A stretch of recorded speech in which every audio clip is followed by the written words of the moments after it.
손끝이 말라있고 손끝이 차갑다, 거기까지 도달해야 될 혈액이 충분히 도달을 하지 않으니 세포가 건조해지고 온도도 낮아져 있다. 우리가 물과 음식을 잘 먹었는데도 불구하고 진액 부족에 시달리는 이유가 뭘까에 대해서 이야기를 하고 있습니다. 위가 그래서 굉장히 중요한 겁니다. 위가 튼튼하면. 안녕하십니까 구독자 여러분, 구쌤입니다. 제가 진액 늘 강조를 합니다. 이 진액이 뭘까? 한마디로 정의해서 세포의 생명 유지액. 우리가 가장 중요한 것은 세포까지 물, 영양소 그리고 산소가 어떻게 잘 도달하느냐, 그게 곧 생명력의 핵심이고, 노화를 막기 위해서, 세포가 건강하게 유지하기 위해서 그 수분 대사가 가장 중요하다고 볼 수 있습니다. 그래서 우리 몸에서 일어나는 모든 세포 활동에 쓰이는 액체를 총칭해서 진액이라고 합니다. 아직 진액에 대해서 명확한 개념이 없는 분들은 건조해졌네, 그러면 물을 자주 마시면 되겠네, 이렇게 말씀하시는 분들이 계세요. 근데 안타깝게도 물을 많이 먹는다고 해서 우리 몸의 건조를 해결할 수가 없어요. 물론 물을 너무 안 먹는 분들이 물을 먹게 되면 훨씬 낫죠. 근데 그 물이 세포까지 도달하는 게 그렇게 간단한 문제가 아니에요. 몸의 모든 시스템들이 잘 작동을 해야지 내가 마신 물이 세포가 쓸 수 있는 상태가 되고 결국 세포가 쓸 수 있게 됩니다. 그래서 수분을 바탕으로 땀을 내고 점액을 분비해서 몸을 촉촉하게 만들고, 소화액을 만들어내서 소화를 시키고, 분비액들을 분비해서 그 작용들이 제대로 일어나게, 건조해지면 안 되는 기관들이 건조해지지 않게 해주는 게 세포가 생명력을 유지하는 방법입니다. 결국 세포 안과 밖은 다 물을 기반으로 움직인다 보면 됩니다. 조금 단순하게 표현하자면 우리 몸을 촉촉하게 해주는 윤활액이자 냉각수이기도 해요. 즉 진액이 말라버리잖아요. 그러면 몸의 체온 조절이 안 됩니다. 열이 한쪽으로 몰리거나 진액이 도달하지 못한 부분이 차가워지는 그런 현상이 생깁니다. 그러니까 진액이 부족해진 사람들은 체온이 조절이 안 된다, 너무 열이 올라오거나 손발이 차가워지거나 기관, 내부 장기의 활동이 떨어진다, 이런 표현을 하게 됩니다. 우리 몸은 촉촉해야지 생명력이 극대화가 됩니다. 진액이 부족하면 이렇게 건조감도 생기고 몸에 소화액이 제대로 작동하지 않으니까 소화도 잘 안 되고 눈도 건조해지고 열 조절도 안 된다고 했죠. 그러면 진액이 부족하네? 그럼 나 물 많이 먹어야지, 그리고 음식 골고루 먹어야지, 그러면 괜찮아지는 분들이 있어요. 물론 제가 늘 강조하는 음식을 골고루 먹는 거, 가장 최근까지 살아있었던 재료를 잘 섭취하는 거, 기본 중에 기본입니다. 신선한 음식들을 섭취하는 거, 이게 몸에 진액을 외부로부터 주입할 수 있는 가장 효과적인 방법입니다. 오래 보관됐고 건조해져 있고 보관한 지 오래된 것들, 진액을 함유하고 있지 않아요, 그런 음식들은. 그래서 그런 걸 아무리 먹어도 몸에 진액이 생성되질 않아요. 어떻게든 신선한 음식을 섭취하려고 노력을 해야 됩니다. 근데 물도 많이 먹고 신선한 음식도 많이 먹었어. 근데 문제가 해결이 안 되는 거예요. 체온 조절도 안 되고 몸은 건조하고 눈도 뻑뻑하고 소화도 안 되고, 나는 열심히 먹고 마시고 했는데 왜 진액이 생성이 안 될까? 자, 이걸 알아보기 위해서 경로를 보면 됩니다. 음식이나 수분을 최초로 섭취하는 것은 입밖에 없죠. 다른 쪽으로 우리가 뭔가를 주입할 수는 없어요. 물론 요즘은 혈관을 통해서 직접 주입할 수 있지만 정상적인 루트가 아닌 방법을 사용을 하면 몸의 시스템이 약해진다, 제가 말씀을 몇 번 드렸을 거예요. 정상적인 경로를 사용해서 주입을 해야 됩니다. 우리가 몸이 안 좋다고 링거를 맞으면 처음에는 좀 몸이 올라와요. 근데 몇 번 반복하다 보면 반응이 안 옵니다. 그리고 문제가 생겨요. 왜? 우리 몸은 정상적인 루트를 만들어 놨어요. 입을 통해서 위로 들어가고 위에서 소장으로 들어가서 그리고 대장, 그 다음에 배출이 되겠죠. 소화기의 루트입니다. 이 소화기의 정상적인 루트에서 뭐가 하나씩 고장이 나기 시작하면 내가 아무리 잘 먹고 뭘 한다 하더라도 진액이 세포까지 도달을 하지를 않아요. 자, 세포까지 도달을 해야 됩니다.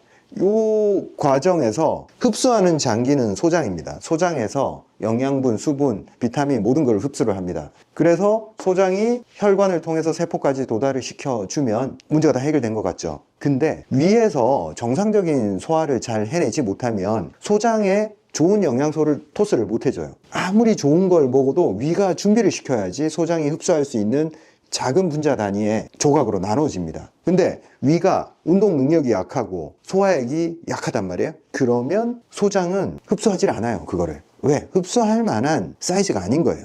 그러면 얘는 그걸 처리를 못 합니다. 위가 그래서 굉장히 중요한 겁니다. 위가 튼튼하면 소장이 굉장히 수월하게 작동을 합니다. 근데 우리가 대부분 그러잖아요. 나이가 들면서 소화 능력이 떨어지면서 그때부터 문제가 생깁니다. 소화 능력이 떨어졌다. 그거는 위의 운동성이 떨어지고 소화액이 약해진 거예요. 위산. 강한 위산이 나와서 위가 잘 작동을 해야 되는데 위를 관리를 잘못해서 위벽이 얇아져 있어서 강한 소화액이 나오면 더 힘드니까 병원 가서 소화액을 줄이는 처방을 자꾸 받죠. 그러면 자꾸 악순환에 걸립니다. 위가 제대로 해줘야지 나머지가 다 돌아가는데 세포가 진액을 제대로 생성을 하지 못하고 생명 활동을 잘 못했을 때 첫 번째가 위입니다. 위가 잘 작동을 하고 있냐, 위가 건강하냐, 여기서부터 문제 해결을 해야 됩니다. 위가 잘 안 될 때는 많이 씹어주면 위가 하는 일을 또 줄일 수가 있어요. 충분히 작은 단위로 많이 씹어주면 위가 좀 더 적은 자원으로 해결을 할 수 있겠죠. 그래서 위가 약하면 더 씹어줘야 된다. 위는 소화를 잘 시켰어요. 근데 그 다음 단계에서 또 어떤 문제가 생길까? 소장은 생각보다 그렇게 문제가 생기진 않지만 소장, 대장 같이 세트로 문제가 생기면 표가 나는 게 뭐예요? 대변의 형태가 문제가 생기겠죠. 변비, 설사, 대변이 예쁘게 안 나오는 거예요. 이렇게 예쁘게 나와야 되는데 뭔가 이렇게 지저분하게 나오거나 토끼똥처럼 이렇게 완전 콩알처럼 나온다거나, 요거는 소장과 대장의 활동의 결과물입니다. 딱딱하게 나오는 것은 대장 소장의 점액질들, 표면에 매끄러운 윤활액들이 부족하니까 엄청 건조해지는 거예요. 수분이 부족한 대장 소장의 환경의 결과로 변비가 생긴다. 대장 소장의 점막이 건강한 사람들은 변비가 안 생겨요. 왜? 표면이 매끄럽잖아요. 그러면 뭐든지 수월하게 촉촉하게 나와요. 대변은 그냥 음식물의 결과물이 아니고, 음식물도 있지만 장 점막들이 떨어져 나온 게 대변의 많은 부분을 차지를 해요. 그래서 장 점막이 건강한 사람들은 대변이 좋을 수밖에 없어요. 장이 건강하고 유익균들이 많고 그러면 변이 그걸로 코팅이 되어 있습니다. 변이 막 무르게 나오고 설사가 잦다, 그런 경우는 아까도 말했듯이 위에서부터 음식을 잘 처리를 못해서 소장도 흡수를 안 하고 대장도 흡수를 안 하고 그냥 내보내 버리는 거예요. 물, 영양분 포함해서 그냥 흡수 안 된 상태로 쭉쭉 나갑니다. 변이 풀어지고 이렇게 설사가 잦은 사람들은 영양 부족에 시달립니다. 물론 이게 덩치가 크고 그런 사람들이 너무 자극적인 걸 많이 먹어서 설사하는 사람들이 있어요. 그런 사람들은 영양 부족은 아니지만 장 건강에 문제가 생긴 경우입니다. 어쨌든 변이 딱딱하거나 풀어지거나 두 가지 다 문제가 있는 거예요. 그러면 소장, 대장이 물과 영양소를 흡수를 하면 바로 세포한테 바로 가느냐? 그것도 아니에요.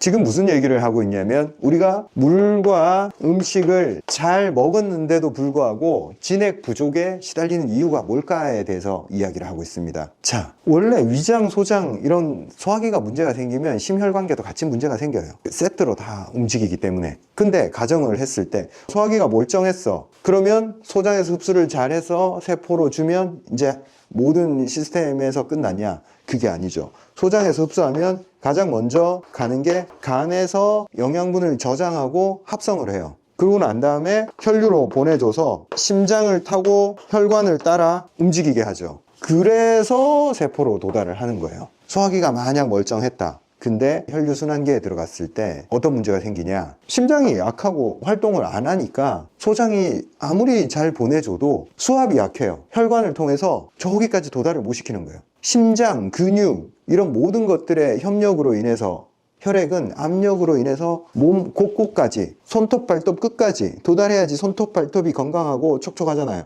근데 손톱 발톱이 메말라 있고 손끝이 말라 있고 손끝이 차갑다. 거기까지 도달해야 될 혈액이 충분히 도달을 하지 않으니 세포가 건조해지고 온도도 낮아져 있다. 이렇게 보시면 돼요. 소화는 잘 됐는데 내가 진액 부족에 시달린다. 심혈관계가 제대로 작동하고 있지 않기 때문에 그렇습니다. 그러면 이거는 움직여서 작동을 시켜야 된다. 내가 늘 강조를 하는 겁니다. 몸에 문제가 생겼을 때 진액이 부족해졌다 하는 것은 만성질환에 들어갔다는 거예요. 어떤 질환이든 이걸 벗어날 수가 없어요. 모든 질환, 암이든 뭐든 모든 질환은 진액 부족의 형태로 갑니다. 왜? 진액이 충만하면 세포가 건강하기 때문에 질병을 이겨내고 암을 이겨내요. 근데 진액이 부족하니까 모든 질병을 이겨내지 못하고 자꾸 마이너스로 떨어지고 노화가 가속화되는 겁니다. 이 과정에서 중간에 간이 있죠. 어떤 걸 흡수를 해서 심장으로 영양분을 태워주는 역할을 합니다. 소화기와 혈류순환계 사이에 간이 존재합니다. 간은 어떨 때 잘 고장이 날까요? 부담되는 걸 자꾸 많이 먹고 독소를 많이 먹었을 때 얘가 문제가 되는 거예요. 기름진 걸 너무 많이 먹었을 때 간에 지방이 내가 처리할 수 있는 양보다 많이 들어오니까 지방간이 걸리는 거고, 자연적인 물질이 아니라 몸의 시스템, 호르몬을 교란시키는 음식들을 자꾸 먹으니까 간에 피로가 쌓이는 겁니다. 우리 인류가 원래 먹어왔던 정상적인 자연적인 식품을 먹으면 간이 피곤하기는커녕 건강해져요. 그래서 우리가 건강하냐 안 하냐, 진액이 부족하냐 안 하냐, 이걸 확인할 때 각 부분을 잘 살펴야 됩니다. 우리 몸에 어디가 건조해져 있는지, 땀이 부족해졌는지, 소화기가 건조해졌는지, 소화가 안 되는지, 눈이 건조한지, 침이 부족한지, 이 모든 게 진액 부족의 징후입니다. 그리고 나서 또 뭘 살펴야 되냐, 소화가 잘 되는지, 그리고 내가 좋은 걸 먹고 있는지, 변 형태는 똑바로 나오고 있는지, 혈액순환은 제대로 되고 있는지, 간단하지가 않다는 거예요. 음식을 먹었을 때 여기까지 도달하는 과정을 우리가 잘 살펴서 문제를 하나하나 해결해야 되는 거예요. 문제가 한 가지가 생겼을 때 그걸 제대로 습관을 교정을 하고 좋은 행동 패턴을 내가 장착을 했을 때 더 이상 문제가 확대되지 않아요. 근데 첫 번째로 경고 사인을 줘요. 몸은 소화가 좀 안 되네. 근데도 습관을 고치지를 않고 그걸 방치를 하잖아요. 그러면 뒤에 모든 곳에 다 영향을 끼쳐요. 소장, 대장 문제가 생기고, 대변 문제가 생기고, 혈류순환 문제가 생깁니다. 손발이 차갑네, 몸이 건조하네, 그러면 운동도 하고 땀도 흘리고 체액순환을 도와줘야 됩니다. 심장을 강화를 해서. 근데 그걸 안 하잖아요. 똑같아요. 다 문제가 생깁니다. 오늘 이 얘기를 왜 꺼냈냐면, 제가 모든 문제는 진액 부족에서 시작이 된다, 그렇게 얘기를 하니까 진액, 그걸 굉장히 단순하게 생각하시는 것 같아요. 그래서 물 많이 먹고 음식 골고루 먹으면 진액이 보충이 되겠거니 라고 생각하는데, 몸 시스템 전체를 복구를 시켜야 됩니다. 근데 문제가 이렇게 복잡하니까 또 밑도 끝도 없잖아요. 그래서 제가 각 부분의 진액이 부족해졌을 때 어떻게 채우느냐, 제가 한의사다 보니 그나마 음식보다 더 빠르게 채워낼 수 있는 방법들을 제가 늘 말씀드리는 거예요. 위의 진액은 위 점막의 회복이 관건이에요. 그래서 한약재 중에 산약, 그리고 위 내에 정체되는 수분을 빨리빨리 밀어내서 소장으로 이동할 수 있게 물을 처리하는 백봉령, 이런 조합으로 하면 위 건강을 꾸준히 관리를 할 수가 있다. 그리고 간은 이런 헤비한 음식들, 그리고 죽은 음식들, 이런 걸 먹었을 때 간이 힘들어져요. 그래서 미세 영양소가 많이 함유되어 있는 그런 것들을 먹어주면 간이 물질을 합성을 하고 찌꺼기를 처리하는 능력이 높아집니다. 그래서 한약재 중에는 제가 추천하는 게 구기자, 감국, 이런 조합을 추천을 드리는데, 이게 혈액의 조성을 자꾸 좋게 해줘요. 깨끗하게 해줘요. 그래서 옛날부터 구기자, 감국 이런 조합은 눈을 맑게 하고 근육을 튼튼하게 한다, 이렇게 표기가 되어 있습니다. 그게 간에서 좋은 물질을 합성할 수 있는 재료가 된다, 이 뜻이에요. 그리고 심장이 혈액을 끝까지 밀어주기 위해서는 혈관의 건강도, 그리고 막힌 부분이 없어야 되고 혈액의 조성이 좋아야 돼요. 한방에서 이거 잘하는 영역이에요. 단삼, 홍화, 당귀, 지황, 작약, 이런 조합들은 혈액의 조성을 좋게 해주고 혈관이 막히는 것들을 해결을 해주고 혈관을 튼튼하게 해줍니다.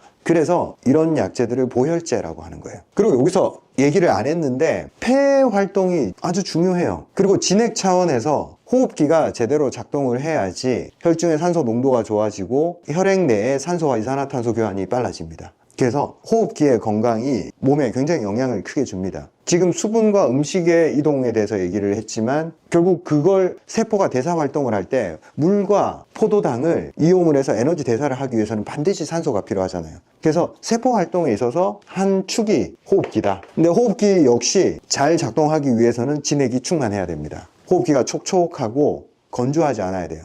호흡기가 마르고 건조하고 문제가 생길 때 진액 부족입니다. 그것도. 그래서 호흡기가 문제가 생길 때 제가 사삼, 맹문동, 이런 조합이 호흡기의 촉촉함을 유지할 수 있다, 이렇게 말씀드리는 거예요. 하나하나 장기에 문제가 생겼을 때 조금 더 빠르게 대응하고 그 문제를 해결만 해주면 다른 쪽으로 번지는 걸 막아줄 수가 있고, 설령 아직 큰 문제가 생기지 않았더라도 이런 것들을 꾸준히 먹어주면 보호를 할 수가 있어요. 그래서 이런 약재들을 저는 굉장히 좋아합니다. 문제가 생겼을 때도 막아주지만 예방, 보호, 이런 기능이 강한 약재들이에요. 그래서 진액을 보충해주는 약재들은 남녀노소 누구나 저는 권장을 합니다. 그리고 이런 약재들 특성이 굉장히 순해요. 장기적으로 길게 먹어도 좋고 다 좋아요. 남녀노소 누구나 다 좋습니다. 그리고 이 모든 것에 우선해서 우리 몸이 잘 작동하기 위해서 내가 몸을 쓰고 움직이고 그런 게 훨씬 더 중요하다. 이런 것들은 도움을 주는 장치입니다. 약해지고 건조해지는 부분을 지엽적으로 도와주기 위해서 작동하는 거지, 내가 운동도 안 하고 이런 걸 먹는다고 해서 문제를 해결할 수는 없습니다. 운동을 중심에 놓으면 문제들은 점차 해결책을 보여줍니다. 지금 딱 운동하기 좋은 계절이니까 지금부터 많이 움직여서 겨울에도 움츠러들지 않고 운동을 유지할 수 있게 유지하시길 바랍니다. 감사합니다.